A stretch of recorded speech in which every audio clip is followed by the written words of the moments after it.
Hello everyone. तो आज हम क्वेश्चन कर रहे हैं, उसका नाम है lowest common ancestors of a binary search tree. ये लीड कोड की 235 फिफ्थ प्रॉब्लम है। ओके, सो लोएस्ट कॉमन एंसेस्टर। तो जिसको बाइनरी ट्री के बारे में नहीं पता, बाइनरी सर्च ट्री के बारे में नहीं पता, मैं एक छोटा सा ब्रीफ दे देता हूँ कि बाइनरी सर्च ट्री, बाइनरी मतलब हमने पढ़ा था 0 1 जो होते हैं, सिर्फ 2 नंबर होते हैं। तो ऐसा हर एक ट्री का रूट वो जिसके सिर्फ या तो जीरो एलिमेंट हो, कोई भी उसका चाइल्ड ना हो, या तो उसका एक चाइल्ड हो एटलीस्ट। जैसे टू के केस में, टू के नहीं, टू का तो है, थ्री का एक भी चाइल्ड नहीं है, तो ये बाइनरी सर्च ट्री आता है। क्योंकि एक भी चाइल्ड नहीं है तो ये भी आता है जीरो चाइल्ड। एक चाइल्ड भी हो, एक चाइल्ड का एग्जाम्पल नहीं है, लेकिन अगर एक होता सिर्फ तब भी वो बाइनरी सर्च ट्री होता, और दो होता तब भी, दो से ज्यादा ना हो, बस या तो जीरो या तो वन हो या तो टू हो। तो ओके, तो क्वेश्चन पढ़ते हैं। Given us binary search tree, given a BST, find the lowest common ancestor of two given nodes in the BST। Example देखते हैं according to definition of LCA। ये विकीपीडिया का लिंक है, आई थिंक। हाँ, Wikipedia का link है। The lowest common ancestor is defined between two nodes P and Q as the lowest node in T that has both P and Q as descendant, where we allow a node to be descendant of itself। मतलब इसका ये है कि जैसे ये यहाँ पे ये दे रखा है, हमें एक रूट दे रखा है, पूरी वैल्यू दे रखी है इसकी, एंड P की वैल्यू है 2 और Q की वैल्यू है 8। तो इसका हमें कॉमन एंसेस्टर बताना है। तो ऐसा ऐसी एक वैल्यू जो दोनों के एंसेस्टर हो, जो कॉमन हो, लाइक 2 और 8 के केस में लोएस्ट बताना है। Remember, lowest common ancestor. Okay, तो 2 और 8 का कौन है? 6 है। ऑब्वियस है ना, दोनों का ही कॉमन है। अगर यहाँ पे मान लो 0 और 3 दिया होता तो उसका 2 होता, क्योंकि कॉमन है और लोएस्ट है। 4 भी होता बट 4 लोएस्ट नहीं है। 4 भी यहाँ से कहीं ना कहीं कनेक्ट हो रहा है बट लोएस्ट नहीं है। तो इस केस में 2 लोएस्ट है, दैट्स वाई। और अगर 3 और 5 का होता तो 4।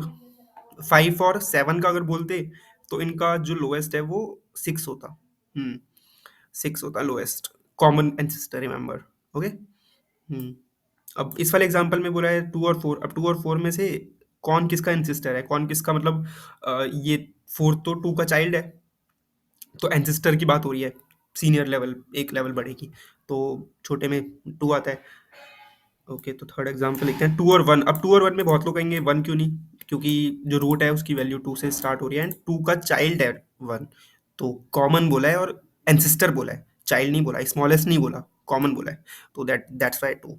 ओके, तो इसको सॉल्व करने की कोशिश करते हैं। वीडियो पॉज करो, आप खुद भी थोड़ा सा ट्राई करो कैसे किया, उसके बाद मैं बताता हूँ। ओके, तो होप आप लोगों ने ट्राई किया होगा। हो गया तो अच्छी बात है, नहीं हुआ तो कोई बात नहीं, अभी देखते हैं इसका सॉल्यूशन। तो कैसे होगा? तो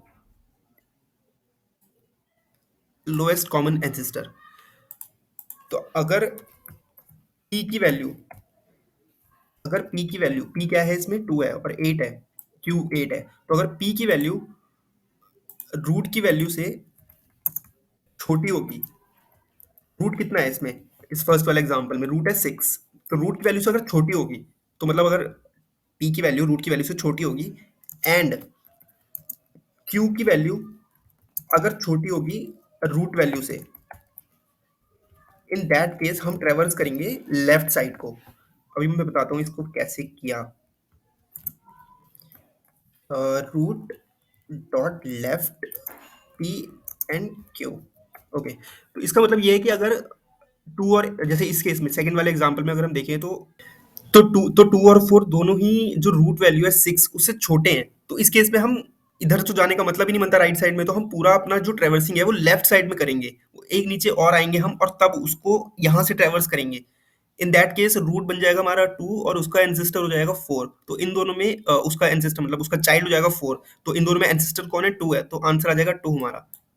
इन द केस जब p और q दोनों ही छोटे होंगे, अगर यहाँ पे p और q की वैल्यू 8 और 7 होती तो रूट से दोनों ही बड़े होते, तो हम in that case right side में ट्रेवर्सिंग करते। तो इस चीज को सेम ऐसे ही कॉपी करके पेस्ट कर देते हैं और इस चीज इनके साइन उल्टा कर देते हैं कि अगर p की वैल्यू बड़ी है और q की वैल्यू भी बड़ी है और रूट राइट में हम ट्रेवर्सिंग करेंगे, इन दैट केस जब वो होगा, और हमें रिटर्न क्या करना है at the end, root return कर देंगे, क्योंकि हम राइट में आ गए। तो अगर 7 और 8 में से बोला है तो 7 और 8, मान लो p की वैल्यू 7 होती है और q की वैल्यू 8 होती, तो हमें एंसेस्टर को क्या होता है इसमें, 7 और 8 में तो 8 ही है, 7 और 9 में भी 8 ही है। तो इस केस में हम सीधा-सीधा रूट रिटर्न कर देंगे क्योंकि इसमें रूट की वैल्यू अब हमने राइट में ट्रैवर्सिंग करी और राइट में ट्रैवर्स करते ही रूट चेंज हो गया 8 पर आ गया, तो रिटर्न कर दिया हमने रूट में और उस केस में लेफ्ट पे कर दिया। और अगर मान लो ये ऐसे ही होता और ये इस सिचुएशन पे होता कि वो p की वैल्यू छोटी है रूट से और q की वैल्यू बड़ी है रूट से, इन दैट केस सिंपली वो रूट को रिटर्न कर देगा।